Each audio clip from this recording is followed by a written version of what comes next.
ខ្លាំងណាស់ចឹងវាមានថ្មីវាយំធ្ងន់ធ្ងរសួររកចរណៃនិចមានថ្មីទុកឲ្យវាឯកា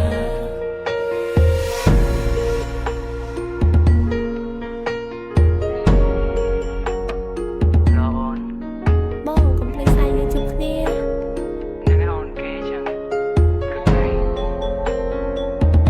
ឆ្នាំមុនថ្ងៃនេះ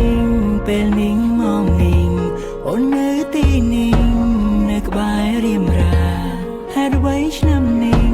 បានចាំងបាច់ផ្កាស្ងាត់សូនឈឹងតើអូនលឺបងស្រែកសួររកអូនទេបើសិនអូនលឺឆ្លើយប្រាប់បងផងនាងមេបងនៅទីនេះកន្លែងយើងផ្ដាំស្នេហ៍យើងទាំងពីរមានគេប្រាប់ថាអូននៅក្បែរអ្នកថ្មីបាច់ការបាត់ម្ចាំងត្រូវបានជ្រុំដល់ដីបងលឺដូចនោះគ្មានពាក្យអ្វីត្រូវស្ដីបានត្រឹមពូចិត្តនឹងចរណៃកាលពីសើមិញអូនបានប្រាំបងថានឹងនៅក្បែរបងថ្ងៃយើងផ្ដាំស្នេហាទៅកន្លែងចាំងដែលយើងធ្លាប់សន្ទនាតែពេលនេះអូនបែរជានៅក្បែរគេទុកឲ្យបងឯកា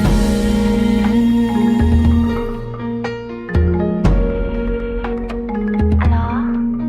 แม่คืนไหนមកចាំ អូយ៉ាងម៉េចខ្ញុំខកច្រឡំលេខคนตะลือพี่អូនប្រាប់លៀនទឹកភ្នែកមួយទឹកមកក៏ធ្លាក់ដល់ដីคนตะลือพี่អូនប្រាប់លៀនបងស្ទើរក្អួតឈាមពីទៅពេទ្យតាំងថ្ងៃតែបេះដូងអូនសាងពីអ្វីហេតុអ្វីអូនសែនព្រៃស្រីស្រវាចាំយកការថ្មីបោះចោលការបងឆ្នាំនាងអិនណៃកាលពីយំនឹងខំមកបងប្រាប់ថាស្នេហ៍ស្នំចាំស្អែកជួបគ្នាអត់ទាំងយំដល់ឆ្នាំយល់សំបាននៅក្បែរអូនដឹកដៃពុំងារតែលើអូននៅក្បែរគេការស្នេហ៍សួររងម្ចាស់វា